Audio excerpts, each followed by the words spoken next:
ঘড়িতে সময় এখন সকাল 7:40। এই মুহূর্তে বেনারসের রাস্তাঘাট সম্পূর্ণ কুয়াশায় ভর্তি আর বীভৎস ঠান্ডা পড়েছে। আপনারা দেখতে পাচ্ছেন আমাদের লাগেজ চলছে গদলিয়া মোড়ে। ঠিক আছে, তো সবার লাগেজ একটা গাড়িতে তুলে দিয়েছি আর এখান থেকে একটা বড় ক্রুজার গাড়ি বুক করা হয়েছে 9 জনের জন্য, যেটাতে 12 জন যায়। সেটাতে করেই আমরা রওনা দেবো বেনারস থেকে অযোধ্যার পথে আমাদের গ্রুপের সবাইকে নিয়ে। ব্যস্ততায় মোড়া সারাদিনের বেনারসের থেকে সকালবেলার বেনারস একটু অন্যরকম, কিছুটা পজিটিভ এনার্জি এখানে পাওয়া যায়। চলো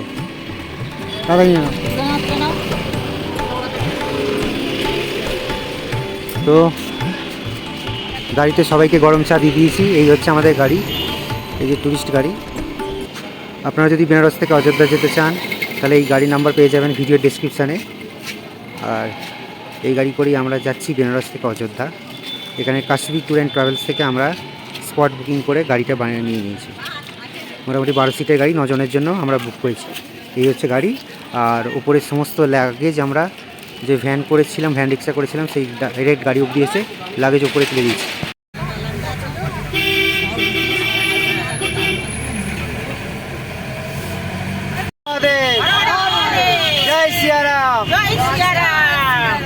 কুয়াশায় আচ্ছন্ন বেনারসকে আমরা পিছনে ফেলে রেখে এগোচ্ছি অযোধ্যার দিকে। সবার মনের ইচ্ছা আজ পূরণ হতে চলেছে, কারণ প্রায় 500 বছর পর রামলালা তার নিজের জায়গায় ফিরত এসেছে। মেঘাচ্ছন্ন আকাশ, তার সাথে গাড়ি চলছে সেই রামের জয়ধ্বনি দিয়ে অযোধ্যার পথে আমাদের গ্রুপকে। আর যত অযোধ্যার দিকে যাচ্ছি তত যেন মনে হচ্ছে ঠান্ডার পরিমাণটা বেনারসের তুলনায় আরও বেড়ে যাচ্ছে।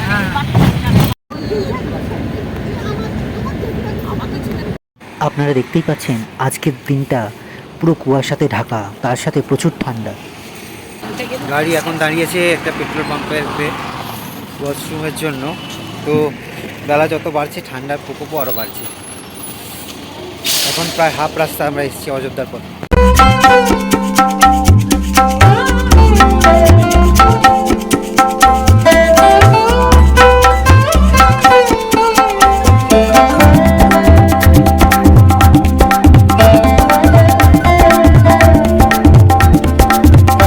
এখনও আমাদের অযোধ্যা পৌঁছতে সময় লাগবে প্রায় 2 ঘন্টার মতন, আর 110 কিলোমিটারেরও বেশি বাকি আছে। তো আমরা এই মুহূর্তে চলে এসেছি হাই রোডের ধারেই একটা ধাবাতে, UP 65 বলে, সাউথ ইন্ডিয়ান ধাবা। কিন্তু এখানে ইন্ডিয়ান ফুডও নর্থ ইন্ডিয়ান ফুডও আছে। তাই আমরা 9 জনের, যেহেতু 12টার কাছাকাছি সময় বেজে গেছে, তাই আমরা লাঞ্চটাই এখানে সবাই সেরে নিচ্ছি। তো এখানে অর্ডার দেওয়া হয়েছে মিক্সড রাইসের সাথে, একটা মিক্সড রাইসের থালি অর্ডার করা হয়েছে। তার সাথে থাকবে ফুলকপির তরকারি, ডাল, সবজি, স্যালাড আর টক দই। এটা দিয়ে আমাদের গ্রুপ ট্যুরের সবাইকার লাঞ্চ এই মুহূর্তে করা হচ্ছে। আর যখন আমরা অযোধ্যায় পৌঁছবো এবং হোটেল নেব, তারপরে সেখানে তাদেরকে একটা টিফিন প্রোভাইড করা হবে।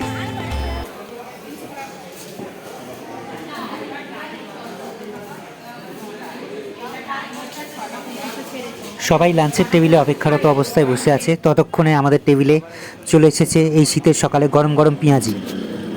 শীতকালই হোক বা গ্রীষ্মকাল, দুপুরের লাঞ্চের মেনু যদি গরম গরম থাকে, সে অমৃত সমান স্বাদের সমতুল্য হয়ে যায়।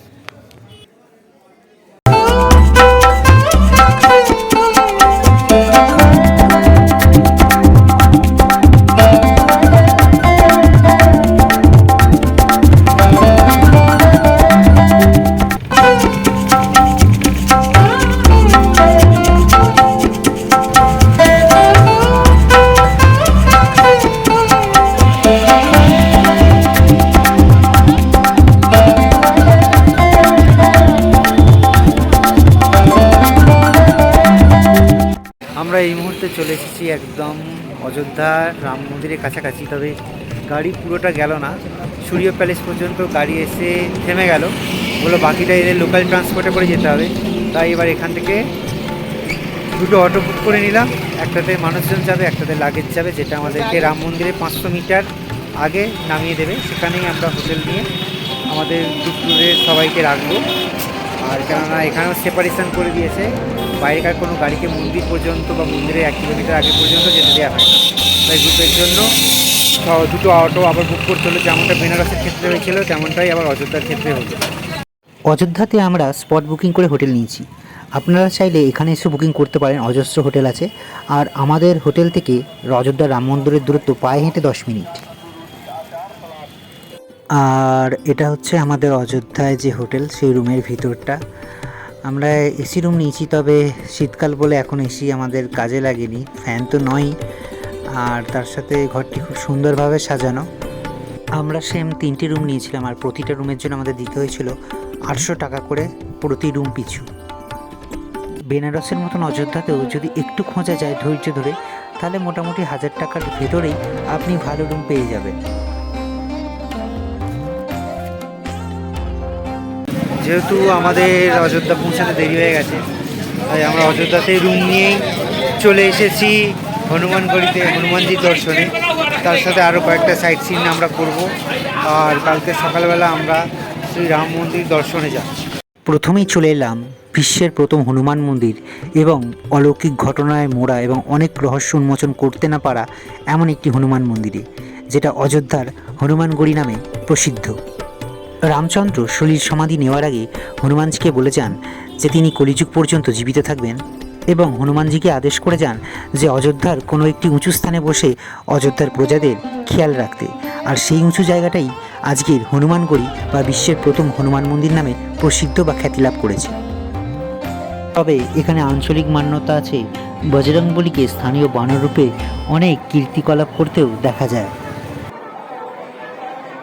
হনুমানগড়িটাকে পুজো দিয়ে বেরোলাম এবং চূড়ান্ত অব্যবস্থার সাক্ষী হলাম, কেননা লাইন করে উঠছে, কিন্তু মূল গর্ভগৃহে যাওয়ার সময় সেই লাইন ছেলে মেয়ে মিলে মিশে একদম ছিঁড়ে চ্যাপটা একটা বাজে রকম পরিস্থিতি।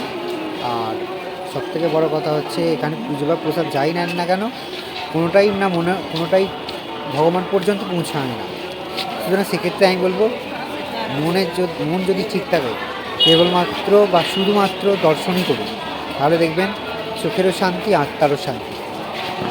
হনুমানগড়ি থেকে সোজা বেরিয়ে আমরা চলে এলাম দশরথ মহলে। তবে দশরথ মহলের কেবলমাত্র এই প্রবেশদ্বারটুকুই অক্ষত আছে, বাদবাকি ভেতরের কোনো স্ট্রাকচার বা অবশিষ্টাংশ আজ জীবিত নেই। এখন আমরা চলে এসেছি চক্রবর্তী সম্রাট মহারাজা দশরথের মহলের অন্দরমহলে, আর তারই ভিডিওর কিছু অংশ আপনাদের সাথে ভাগ করে নিচ্ছি।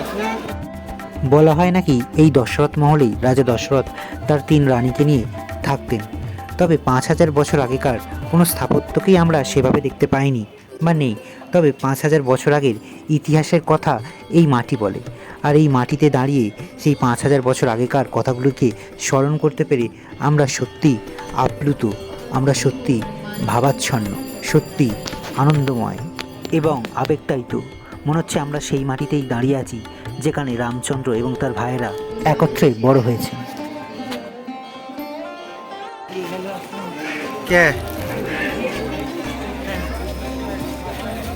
এই মুহূর্তে আমরা দশরথ মহল থেকে বেরিয়ে যাচ্ছি কানাক ভবনে। তবে যাই বলুন না কেন, নগর উন্নয়নের কাজ চললেও পুরোদমে এখনো পর্যন্ত পরিচালনা ব্যবস্থার চূড়ান্ত গাফিলতি দেখা যাচ্ছে। দশরথ মহলের পর আমরা এসেছি কনক ভবনে। আর এই কনক ভবনেই প্রভু শ্রীরাম ও মাতা সীতা বসবাস করতেন, এবং এই মহলটি মাতা কৈকেয়ী তার প্রিয় পুত্র শ্রীরামচন্দ্রকে উপহার দিয়েছিলেন তার বিবাহের পর। এই মুহূর্তে কনক ভবনে চলছে প্রভু শ্রীরাম ও মাতা সীতার সন্ধ্যাকালীন আরতি। আসুন আমরা সবাই একত্রে তা দর্শন করি।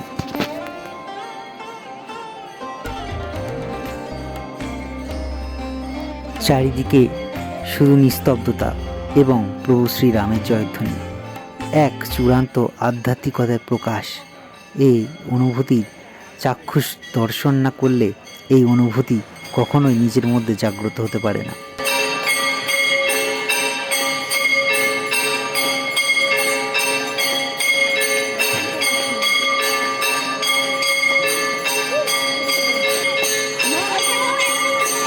তারপরেই আমরা চলে এলাম কনক ভবন থেকে জানকী মহলে।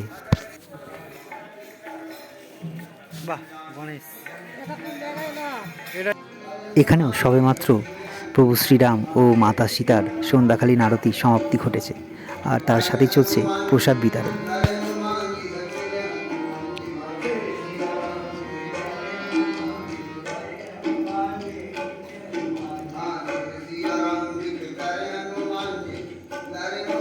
জানকী ভবন থেকে চলে এলাম আমরা লতা মঙ্গেশকর চকে, সেই আইকনিক যেটা সুর সম্রাজ্ঞী মাতা সরস্বতীর কৃপাধন্যা লতা মঙ্গেশকরের নামে নামকরণ করা হয়েছে। আর এই বাঁদিকেই রয়েছে সেই রামপথ।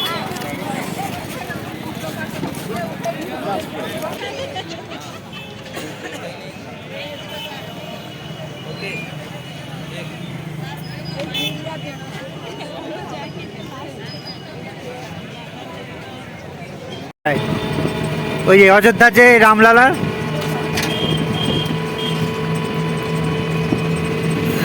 ये राम पैरी है, यहाँ पर दीप उत्सव होता है। ওইটা হচ্ছে রাম পেয়ারি, ওই অযোধ্যার দীপ উৎসবটা ওইখানে হয়।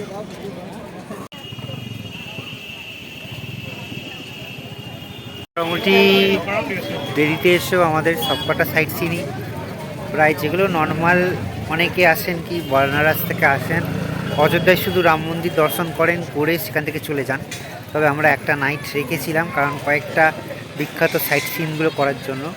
তার মধ্যে আছে হনুমানগড়ি, দশরথ ভবন, কনক ভবন, জানকী ভবন, তারপরে লতা মঙ্গেশকর চক আর সরিয়ু নদী। আর একটু আগে আসলে হয়তো সরিয়ু নদীর যে আরতিটা সেইটা দেখতে পেতাম, কিন্তু টাইমিংয়ের জন্য গন্ডগোল হয়ে গেছে, আরতিটা দেখা হয়নি। তবে বেটার লাক নেক্সট টাইম, দেখা যাক। এখন আমরা সরিয়ু নদীর ঘাটে যাচ্ছি, জল সিঞ্চন করে আবার আমরা ফিরে যাব হনুমানগড়িতে আমাদের হোটেলের কাছে। বেনারসের গঙ্গা আরতির মতনই এখানেও সন্ধ্যাবেলা সরিয়ু নদীর তটে আরতির ব্যবস্থা করা হয়েছে এবং সাথে সাথে প্রদীপ ভাসানো হয়ে থাকে।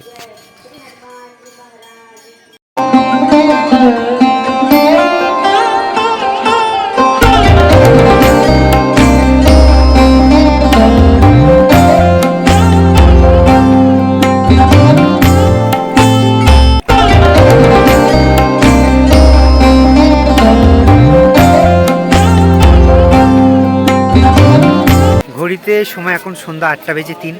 আমরা এই মুহূর্তে আছি সরজু নদীর ঘাটে। তো এই ঘাটটা বেনারসের তুলনায় কম কিছু নয়, এখানেও চলে গঙ্গা আরতির মতন সরজু নদীর আরতি, তার সাথে চলে প্রদীপ ভাসানো। তবে এখানে এই আরতিটাও দেখাও, এখানেও মোটামুটি প্রায় 7-8 জন মিলে এই সরজু নদীর আরতি করে থাকে। তখন এই মুহূর্তে সবাই মিলে সরজু নদীকে আরতি করে প্রদীপ ভাসিয়ে আবার আমরা রওনা দিলাম হোটেলের উদ্দেশ্যে।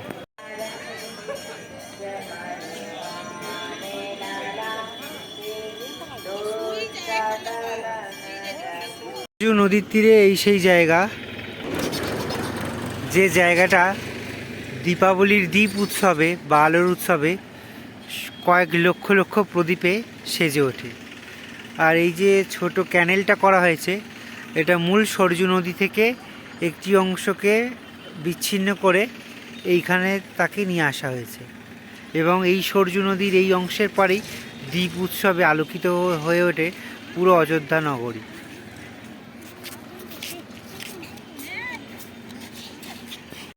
বহু চর্চিত সোশ্যাল মিডিয়ায় ভাইরাল সেই রামপথ দিয়ে আমরা ফিরছি আমাদের হোটেলের দিকে। ঘড়িতে সময় এখন প্রায় রাত্রি 9টার একটু বেশি হয়েছে। এরই মধ্যে অযোধ্যার রাজপথ প্রবল ঠান্ডার জন্য ফাঁকা হয়ে গিয়েছে। তবে হোটেলে ফেরার আগে আমরা এখানকারই কোনো স্থানীয় এক দোকান থেকে আমাদের রাত্রে ডিনারটা সেরে নেব। রাত্রিরে আলুর পরোটা এবং চানা মশলা দিয়েই হলো আমাদের আজকের ডিনার।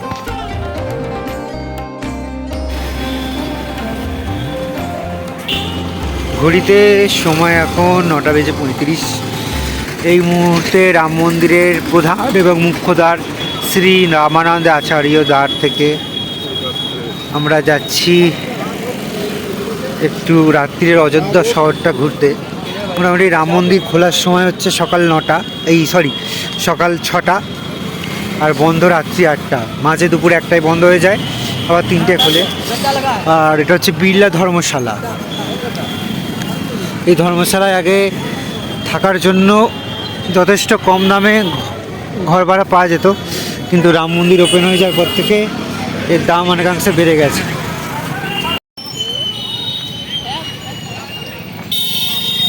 ওদিকে দূরে পোস্টের কাছে রাম মন্দিরের দ্বার, এদিকে আছে রাজকীয় শ্রীরাম চিকিৎসালয় অযোধ্যা। আর এদিকেও আছে বিভিন্ন ধরনের প্রাইভেট হসপিটাল। তারপরেই আমরা চলে এলাম সেই সুসজ্জিত রামকুণ্ডের কাছে। কথিত হয় ছোটবেলায় শ্রীরাম এই কুণ্ডেতেই জলকেলি করতেন। তো ঘড়িতে সময় এখন রাত 10টা। আমরা এই মুহূর্তে রাত্রিরে আলু পরোটা দিয়ে ডিনার শেষ করে জল আর কিছু প্রয়োজনীয় ওষুধ কিনে চলেছি হোটেলের রুমে। কালকে সকাল সকাল আমরা রুম থেকে বেরোবো, বেরিয়ে রামলালার মন্দির দর্শন করব এবং দর্শন করে আমরা দেখব যদি হাতে কোনো সময় থাকে তাহলে কোনো জায়গায় যাওয়ার, আর তা না হলে আমরা এখান থেকে সোজা চলে যাব আপনার অযোধ্যা ধাম রেলওয়ে স্টেশনের দিকে, কারণ ওখান থেকে আমাদের প্রয়াগরাজের ট্রেন আছে। সবাইকে জানাই সুন্দর একটি সকালের শুভেচ্ছা। ঘড়িতে সময় এখন সকাল 6:56।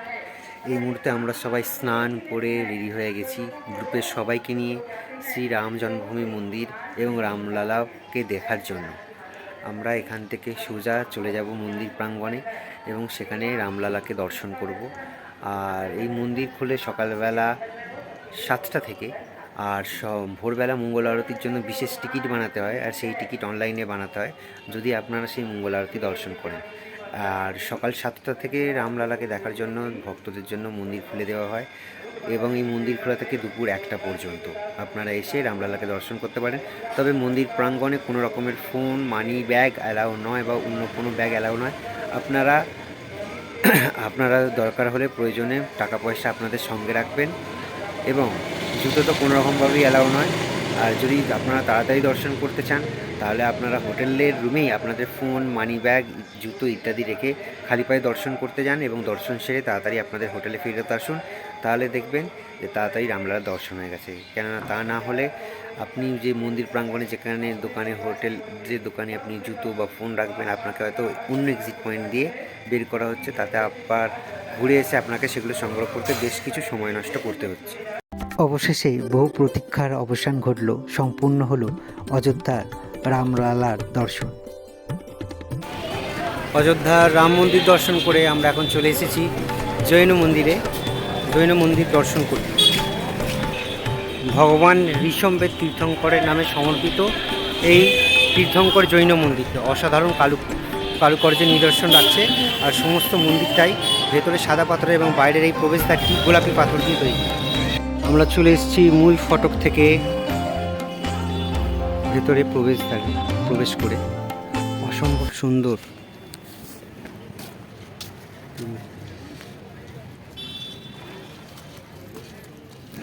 সব মন্দিরগুলো এখানে নির্মীয়মান অবস্থায় আছে। আর আপনারা যখন অযোধ্যায় আসবেন তখন অযোধ্যাতে এসে আপনারা এই জৈন মন্দিরেও থাকতে পারেন। এর ভেতরেও তীর্থযাত্রীদের থাকার এবং খাবার ব্যবস্থা আছে।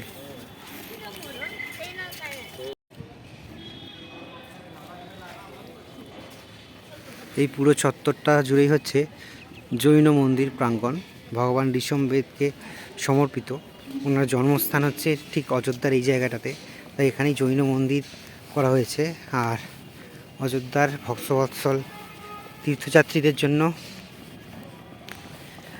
এখানে ধর্মশালারও ব্যবস্থা রাখা হয়েছে। তবে সমস্ত কিছু এখন নির্মীয়মান অবস্থায় রয়েছে। বর্তমানে অযোধ্যা ভ্রমণ করে যেটা দেখলাম, আপনি যদি অযোধ্যা ভ্রমণে স্যাটিসফ্যাকশান পেতে চান তাহলে আমি বলবো কমপ্লিট 2 দিন রাখুন। তাতে সম্পূর্ণভাবে আপনারা ভালোভাবে অযোধ্যা দর্শন করতে পারবেন।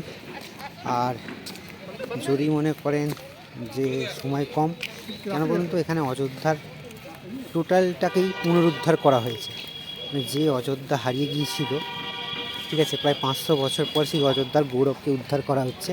তাই সমস্ত জায়গায় নগর উন্নয়নের কাজ চলছে। সে পুরানো মন্দিরই হোক, পুরানো রাস্তাঘাটই হোক, পুরানো চক হোক, মানে সমস্ত কিছুতেই সেই পুরানো গৌরব আবার ফিরিয়ে আনা হচ্ছে। তাই আপনাদেরকে বলবো যে যারা অযোধ্যা একটু টাইম করে ঘুরতে চান তারা অবশ্যই হাতে 2 দিন রাখুন। নাহলে আজকে এসে কালকে যাবেন, তাহলে সেক্ষেত্রে অযোধ্যা রাম মন্দির সহ আরও 6টা সাইট সিন আপনারা আপনাদের লিস্টে রাখতে পারেন। তাহলে কী হবে, যে অযোধ্যার যে মেন ভ্রমণ প্রোগ্রামে আপনারা মেন জিনিসগুলো দর্শন করতে পারবেন।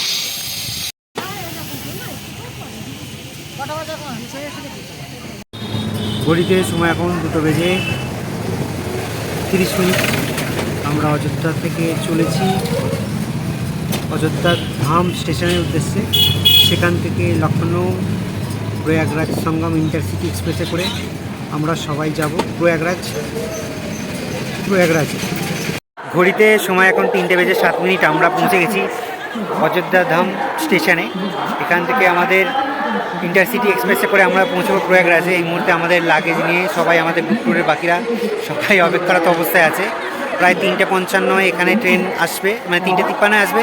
3:55 থেকে এই অযোধ্যা ধাম থেকে ছেড়ে যাবে প্রয়াগরাজের উদ্দেশ্যে। আমরা পৌঁছাবো 8:15 প্রয়াগরাজ সঙ্গম স্টেশনে। সেখান থেকে আজকে আমরা রাত্রিবাস করব। আমরা সবাই এখন দাঁড়িয়ে আছি অযোধ্যা ধাম স্টেশনে।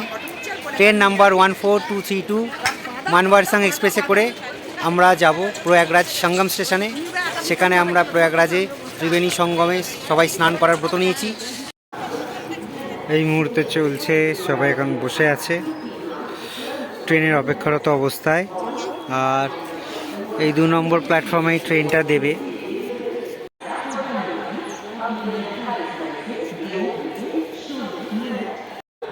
तो मनवर संगम एक्सप्रेस बस की सीट।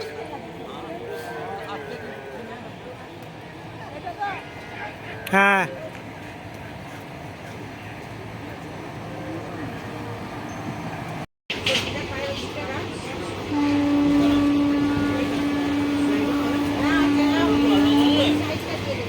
মোটামুটি যুদ্ধকালীন তৎপরতায় সবাইকে নিয়ে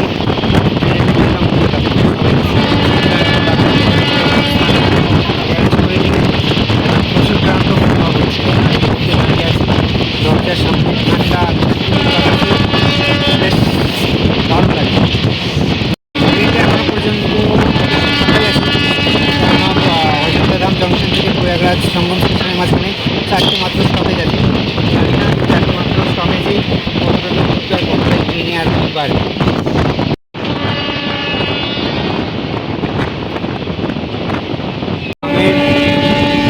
ঠিক আগের স্টেশনটাই দেখুন, যত্রতত্র ফুল গাছ এবং একদম টোটালি অপরিচ্ছন্নতার অভাবে পড়ে আছে। আচার্য নরেন্দ্রচন্দ্র দে নগর স্টেশনের নাম। ঘড়িতে সময় এখন 7:45 আর আমাদের প্রয়াগরাজ জংশন পৌঁছতে আর মাত্র 15 মিনিট মতন সময় বাকি আছে। এত লাগেজ নিয়ে ট্রেনের মধ্যে সত্যি একটু অসুবিধা হচ্ছে। যা করে মোটামুটি গ্যারেজ সবাইকে করে দিয়েছি, আর বসে থাকতে ভালো লাগছে। মানে মাত্র 162 কিলোমিটার আসছে বিকাল 4টে থেকে সন্ধ্যা 8টায়, প্রায় 4 ঘন্টার কাছাকাছি সময় নিচ্ছে। কিন্তু এতটাও নেই, মানে ট্রেনটা চলছে কম, দাঁড়িয়ে যাচ্ছে বেশি। কিন্তু আমাদেরও আর কিছু করার নেই, তারপর না এটাতেই আমাদের চুজ করতে হলো অন্য ট্রেন না থাকার জন্য। ঠিক আছে, সব ভালো মন্দ মিশিয়েই চলছে আমাদের এই গ্রুপটা। ঘড়িতে সময় এখন 8:47। আমরা এই মুহূর্তে দাঁড়িয়ে আছি প্রয়াগরাজ সঙ্গম স্টেশনে। এখান থেকে আমরা সোজাসুজি যাব হোটেলের উদ্দেশ্যে। ট্রেনের বাদবাকিরা সবাই নেমে গেছে, আর আমাদের লাগেজ বেশি হওয়ার কারণে আমরা সব থেকে লাস্টে ট্রেন থেকে নেমেছি।